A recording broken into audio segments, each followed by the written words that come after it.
Nah, PP 20 2026 ini kalau teman-teman mau dapatin foldernya ada di sini ya. Foldernya adalah peraturan.pajakpajakpajak.com ya. Peraturan.pajakpajakpajak.com. Kalau dibuka, teman-teman akan lari ke sini. Nah, yang ini nih. Yang ini nih. Nah, yang ini teman-teman tinggal klik aja yang ini. PP 20 2026. Kalau diklik satu kali, dia akan lari ke sini. Ini isinya semua adalah mengenai PP 20 2026. Nah, ada video juga, ada beritanya. Ini adalah file PP 20-nya yang sudah saya edit. Ini yang belum diedit, yang original ya. Ini kalau diedit tuh kayak gini.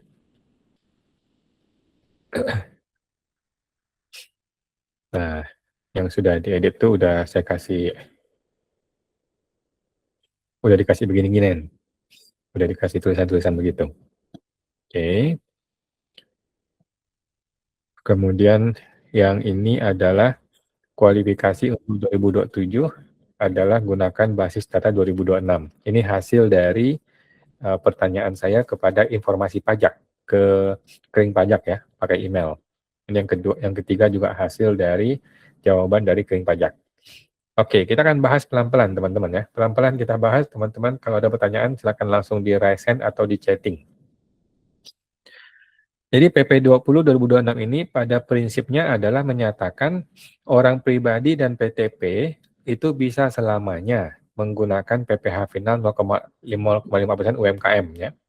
Nah, mari kita bahas satu persatu.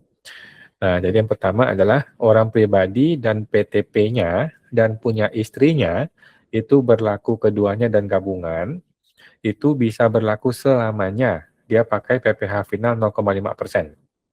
Syaratnya cuma ada dua syarat. Syarat pertama adalah omset gabungannya masih di bawah 4,8 M. Syarat kedua adalah dia bukan jasa pekerjaan bebas. Sesimpel itu. Omset gabungan di sini maksudnya adalah usahanya dia plus pekerjaan bebasnya dia plus omsetnya istrinya dia, termasuk istri yang PH maupun MT ya. Nggak peduli mau PH mau MT digabung semua. Plus juga semua omsetnya PTP. Digabung semuanya tidak melebihi 4,8 M. Ini ada di pasal 2 angka 1 huruf F ya, yang mengatakan masih boleh toleransi sampai dengan 2026. Jadi 2026 masih boleh nih, 2027 sudah tidak bisa. Nah, yang tidak bisa adalah dua-duanya, OP-nya nggak bisa, PTP-nya pun tidak bisa. Syarat yang kedua adalah dia bukan jasa pekerjaan bebas, ya pasal 57 ayat 1 dan dihapusnya pasal 59. Nah, jadi intinya adalah orang pribadi PTP boleh selamanya pakai 0,5%, yang penting dua syarat terpenuhi. Syarat pertama gabungannya tidak melebihi 4,8, syarat kedua adalah bukan pekerjaan bebas. Nah, sedangkan penghasilan dari gaji, sewa yang bukan kegiatan usaha sewa ya, bunga deposito, trading saham, jual tanah bangunan, dapat hibah, dapat warisan, ini tidak termasuk dalam perhitungan gabungan omset, teman-teman ya. Tidak termasuk. Karena ini adalah final lainnya. Ini adalah final juga, tetapi bukan yang final 0,5%. Dan juga ada yang kategori tidak kena pajak ya, bukan objek pajak kayak hibah warisan, juga tidak perlu digabung. Oke. Yang digabung hanya dari usaha plus pekerjaan bebas, plus punya istri dan PTP-nya. Nah, kemudian nomor 2, khusus PTP yang menjual jasa sehubungan dengan pekerjaan bebas, contohnya paling gampang konsultan pajak, dokter, pengacara, notaris, ini tidak boleh pakai PPh final 0,5% mulai tahun pajak 2027. Untuk yang sedang berjalan, nah, untuk yang sedang berjalan masih boleh nih sampai 2026. Jadi kayak saya nih konsultan pajak, di 2026 ini saya masih boleh pakai 0,5%. Tetapi di 2027 tidak boleh lagi. Ya, PTP yang di dalamnya adalah menjual jasa pekerjaan bebas. Ini ada di pasal 57 ayat 2 huruf B ya, yang mengatakan tidak boleh. Kemudian junto pasal 2, pasal kedua angka 1 huruf F ya, dia bilang masih boleh sampai 2026. Nah, kemudian koperasi. Nah, ini mungkin kita nggak ada yang main di koperasi ya. Koperasi berlaku sama 4 tahun ya, sama seperti aturan lama. Jadi kalau masih berjalan, maka bereskan sampai 4 tahun selesai. Kalau dia baru mau berdiri sekarang, baru mau dimulai 2026, masih boleh ya, pakai 4 tahun ke depan. Pasal 57 angka ayat 2 huruf F ya, koperasi. Nah, sekarang gimana dengan PT biasa dan CV? Nah, PT biasa, CV, firma, BUMN, BUMDes yang sedang berjalan, yang masih aktif menggunakan PPh final 0,5% ya, tetap berjalan sampai habis masa berlakunya tersebut. Oke, ikuti aturan lama di PP 55 2022. Oke, ini khusus PT biasa dan CV yang berdiri sebelum tanggal 22 April 2026. Oke. Bagaimana kalau dia berdirinya di tanggal 30 April? Waktu itu kan PP 20 belum muncul nih. Nah, tetap nggak bisa teman-teman ya. Tetap tidak bisa. Walaupun PP 20 ini munculnya di akhir bulan Mei, tetap tidak bisa. Setelah tanggal 22 April, sudah tidak bisa. Nah, kemudian bagaimana dengan PT CV yang baru? Nah, kalau yang baru berdiri setelah tanggal 22 April itu tidak bisa gunakan PPh final UMKM 0,5% untuk tahun 2026 dan seterusnya. Jadi walaupun dia sudah berhasil cetak suket ya, tetap tidak bisa. Walaupun sudah berhasil cetak suket PP 55 2022-nya, tetap tidak bisa. Batalkan suketnya, maksudnya buang aja suketnya, nggak usah dipakai. Ya. Nah, kemudian banyak orang mulai bertanya juga nih, perlukah mencetak suket PP 20 2026? Nah, ini jawabannya perlu teman-teman ya, sangat perlu banget. Tetapi saat ini sistem Kotes belum mengakomodir, jadi kita tunggu saja. Jadi kita menunggu ya. Nah, mudah-mudahan di akhir minggu ini Kotes akan diperbaiki ya, kan ada downtime. Jadi teman-teman yang suketnya sudah expired, yang kemarin-kemarin, itu belum bisa dapat suket baru. Jadi terpaksa kita tetap dipotong PPh 2123 oleh customer ya, bagi teman-teman yang memang akan dipotong PPh, ya udah terpaksa tetap dipotong. Coba infokan kepada customer agar dipotong final 0,5% saja, tetapi sambil nunggu suket yang baru terbit. Gitu. Jadi tolong dipotong aja dulu, uangnya ditahan dulu, tapi suketnya nanti. Setelah ada suket, barulah bikin bukti potong. Gitu loh. Setelah sudah terbit suket PP 20 2026, barulah dibuat bukti potong. Ya, kalau dia bersedia. Tetapi kalau klien kita tidak bersedia, ya sudah, biarin aja tetap dia potong PP 2123. Tapi kalau klien tidak bersedia menunggu, maka biarkan saja potong PPh 2123, sedangkan kita tetap membayar mandiri ya, PPh final 0,5% sendiri, seperti biasa. Itu teman-teman ya. Nah,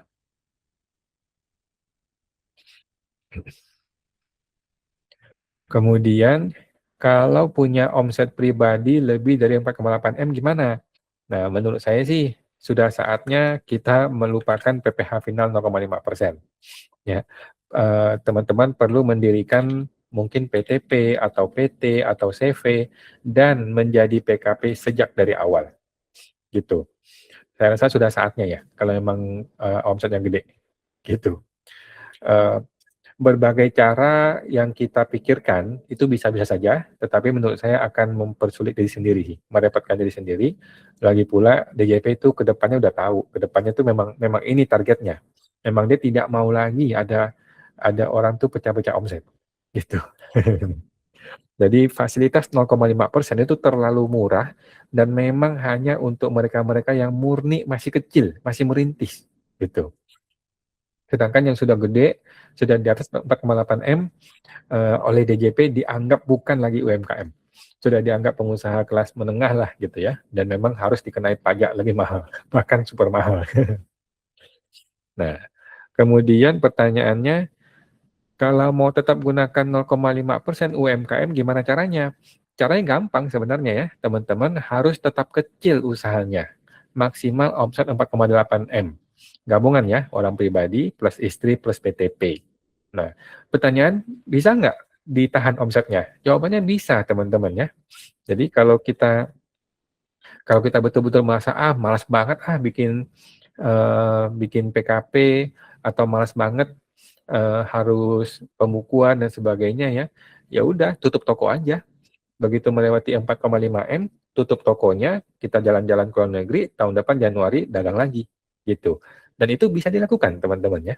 Dan gue rasa itu kalau kita udah punya tabungan yang cukup ya, mending begitu deh daripada gede-gedein bisnis malah repot ya kalau emang tidak mau repot gitu. Kemudian, apakah batas 500 juta masih berlaku? Jawabannya masih berlaku ya, ini tidak terpengaruh. Batasan 500 juta masih berlaku.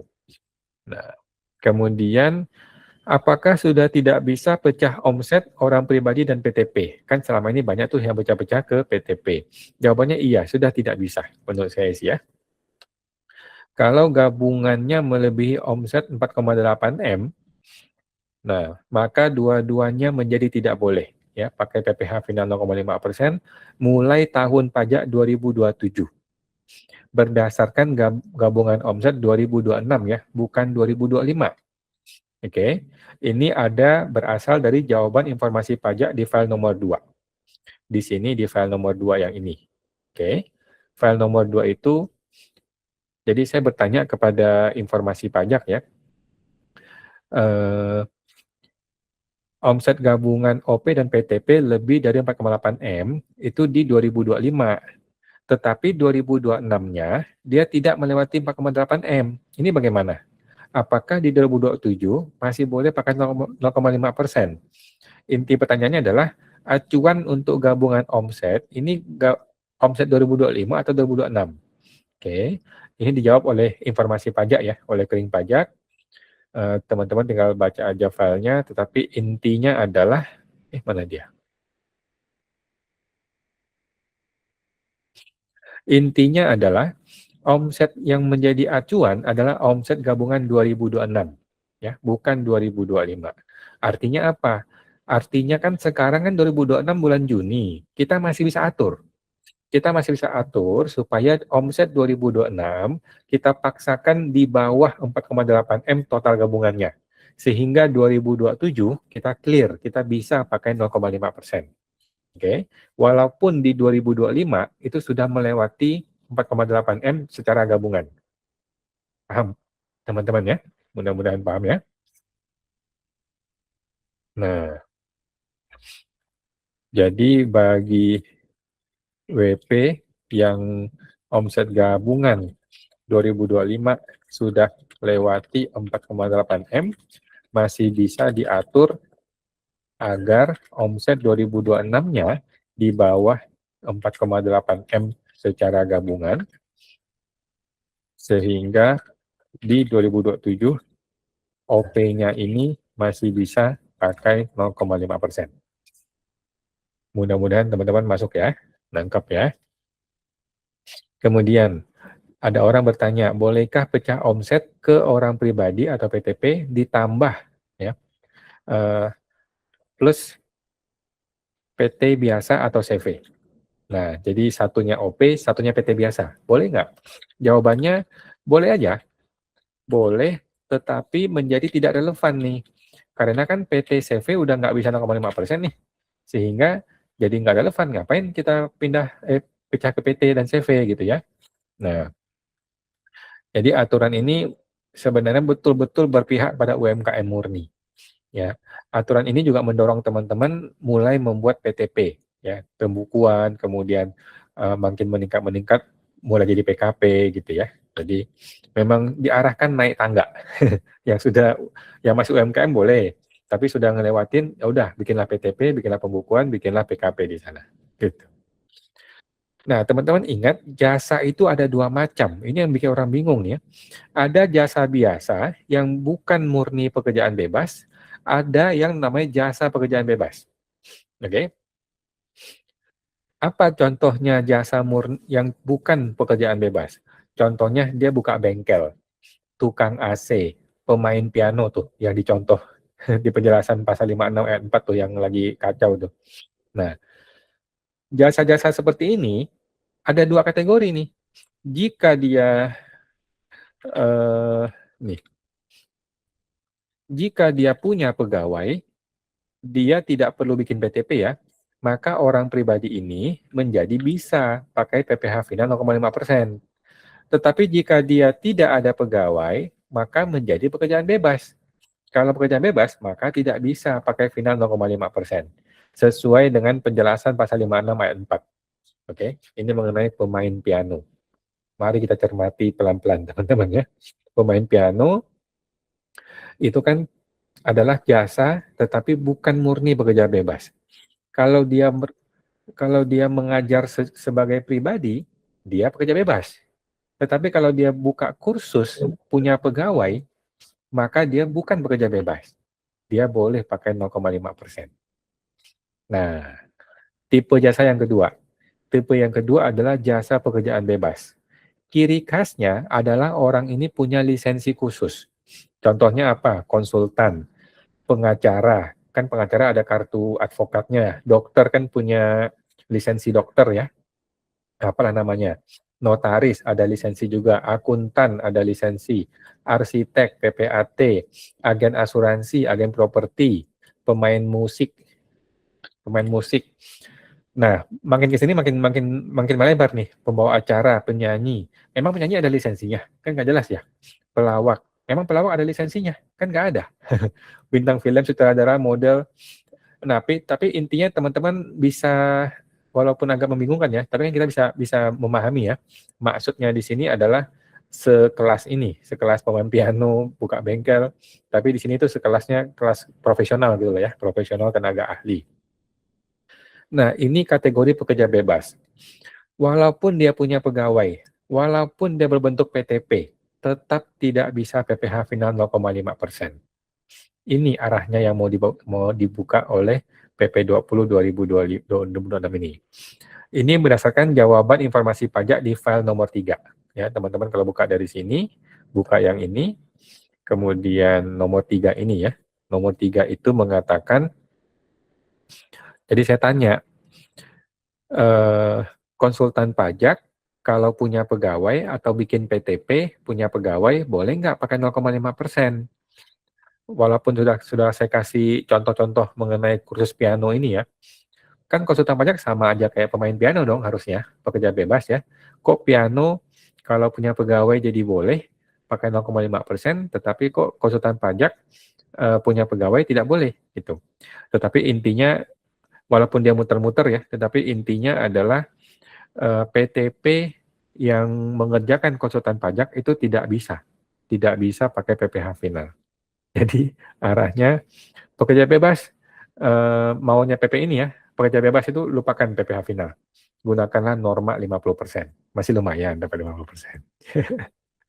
Oke.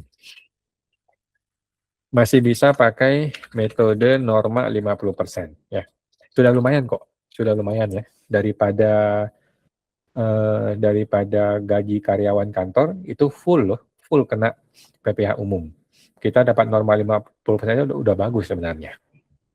Nah, jadi intinya siapa aja yang boleh pakai PPh final 0,5%.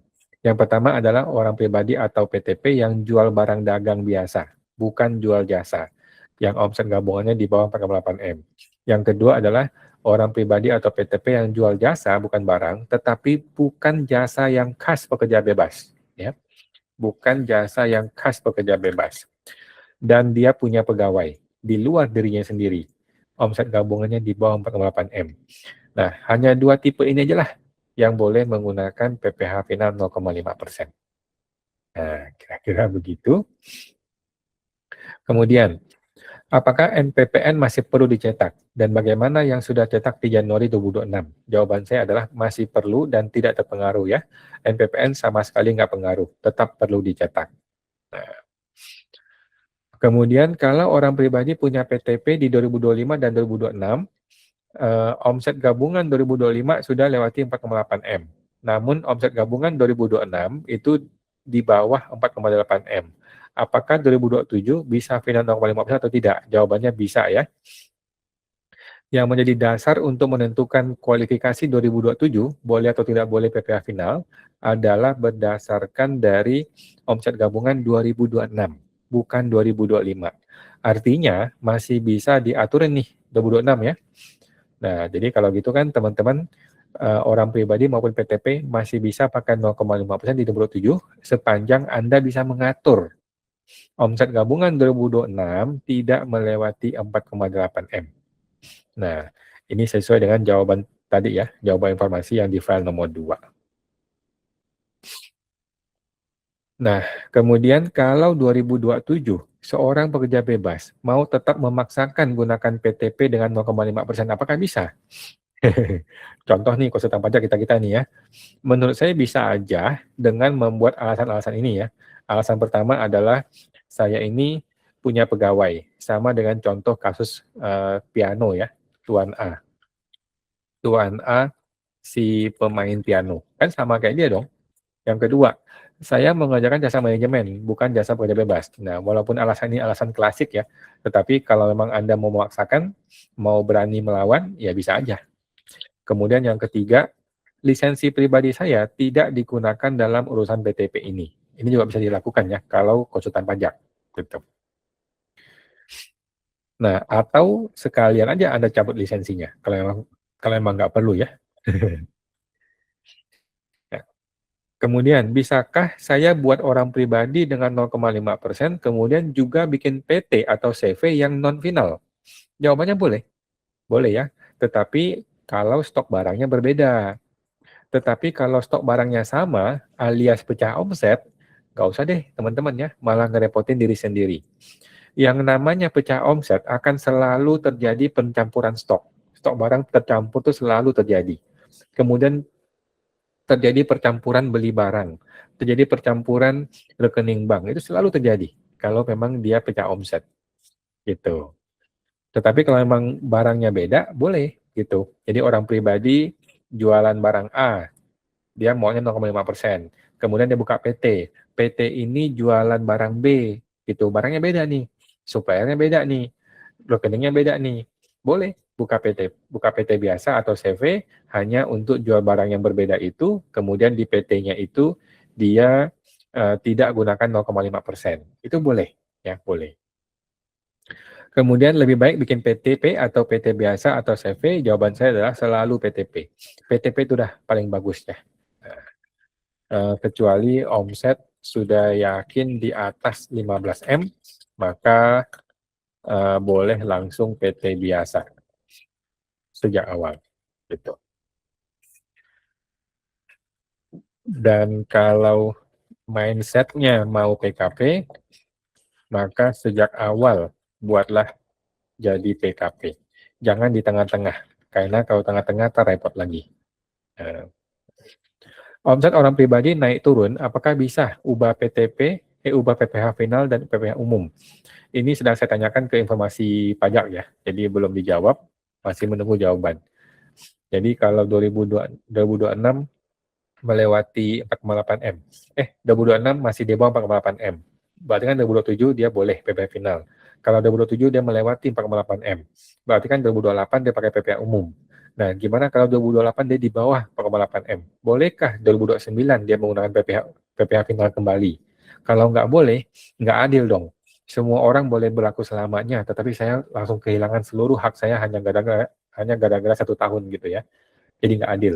Tetapi kalau diperbolehkan, bagaimana mekanismenya? Ini menjadi pertanyaan juga, gitu.